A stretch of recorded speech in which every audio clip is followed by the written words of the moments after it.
Yeah, but you know, I would have had a jacket on. Holy God.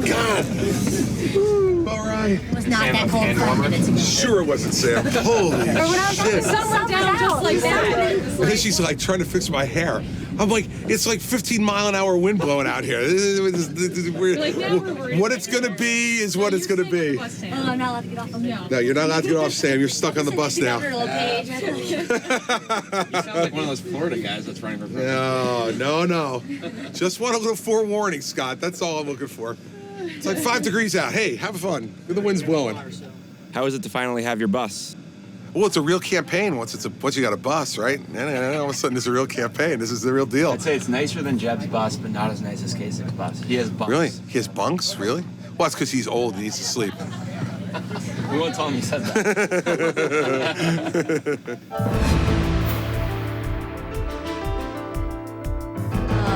Yeah.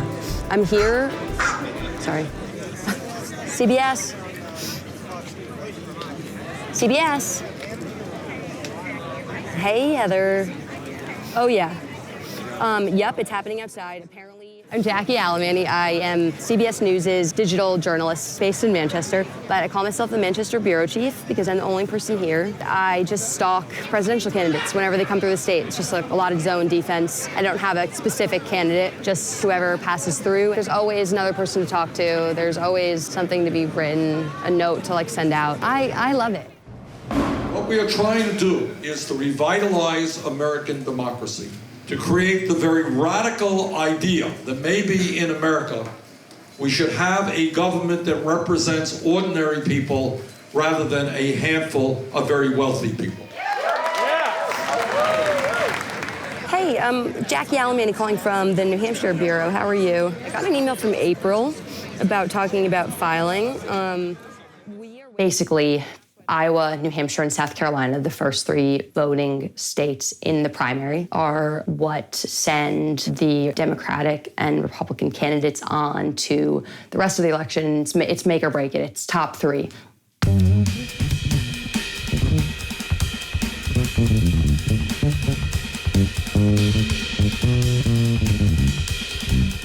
The primary was never planned to be first in the nation. It wasn't that New Hampshire said when it created the primary that this would be the first in the nation. It was simply to give the average person a chance to be part of the process. It was sponsored by this farmer who didn't like the big shots making all the decisions for everybody else. We're very determined to keep that filing period as inclusive as possible. No one picks who gets on the ballot here. Most of the states in the country, usually it's the Secretary of State, decides who has enough name recognition, who is worthy enough to be on the ballot. Here, there's none of that. Any person who meets the qualifications can be on the ballot. But the idea is to let the voters sort through it all. And so it began as an effort to give the little guy more say. This was all about the little guy from the beginning. It still gives the little guy a chance to vote and the little guy a chance to run. I never thought I'd be running for president of the United States. It's pretty audacious to think you can be president, right? Until you look at the other people, then you say, why not? What do you think about the fact that it says Senator Grant on that? Yeah, the story of my life. Senator Grant, there he is. The most poetic thing about this campaign. I never thought I'd be in the Senate. Never thought I'd go to school. So it's all just been a lot of fun. It's a lot of hard work, but like this is just a break from talking about the world blowing up. This is the grand plan for ICE. I'll just mow them down. Double turkey, one more coming.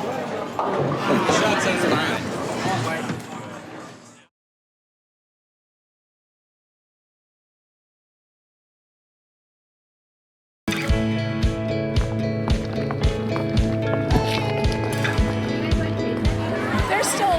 Happening in New Hampshire as we head into this primary in February. So it's great to have the candidates here. These types of events are really demonstrative of what New Hampshire politics are like. You heard all the questions that were asked today, and they have to answer the questions from average people. It's great. As a woman, I am extremely concerned about your views on the Planned Parenthood organization. You've stated your... Although I know it's a ridiculous to get to be the first primary. It's kind of silly, but I think it works. I'm happy, of course, personally, because I get to see more candidates and feel more involved. Oh, my goodness. All right, let's see. Here's a young man. Okay. When you're president, are you going to help schools that don't get much funding get more funding? You know, I really think that the federal government has two overriding responsibilities when it comes to education.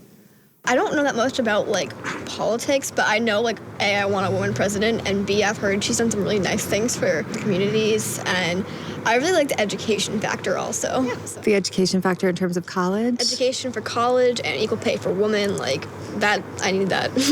I love the people of New Hampshire who just make all of this happen, and who the people who show up at noon on a Wednesday to come see Lindsey Graham speak, or all the people who show up on their Saturday night to come out to a Trump rally. They're fascinating people. When I said illegal immigration, all of a sudden people started thinking.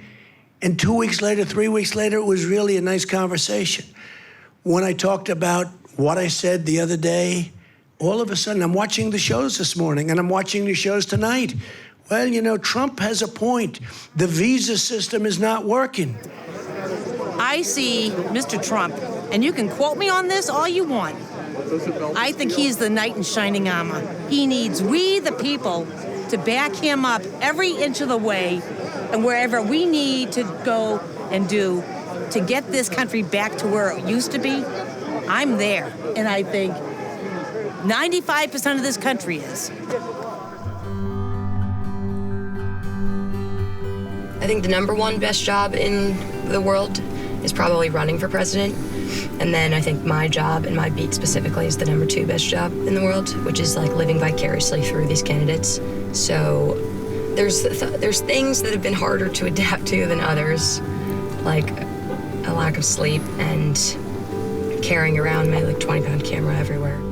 I wanted the job for a really long time, and I talked to every single person possible about all of the things I could do to prepare for it. Even before I got the job, it was just an obsession. I desperately wanted this job, and I specifically really wanted the New Hampshire beat. I was dying to move here when I finally did. And I really actually love it up here. It's a really unique, special 6 months of my life. I'm sure unlike any other 6 months I'll ever have ever again.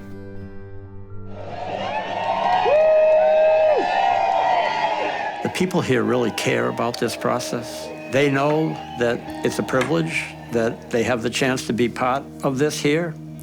They want to do the right thing. They really care about putting the time into it and making the right decision. It's nice that you can actually get close to the candidates, get a feel for them as people, and you get a sense of what they're really like. It would seem that the people that are more accessible are going to be the person that's going to win. I think that's the kind of campaign it seems to be, is that the candidates are looking to be in touch with the people. Tuition free. Here in New Hampshire, you guys are in a unique political position. The eyes of the country look at New Hampshire. The turnout here is incredible, for the amount of people who actually show up to vote on Election Day. Chris Christie's enjoying a little spike in the polls right now, and I think it's because his constant presence and communication style is resounding with people. He speaks very clearly, and his message just rings through, and it's not overshadowed by other things. After you vote and everyone wakes up the next morning, 10 of us are going home.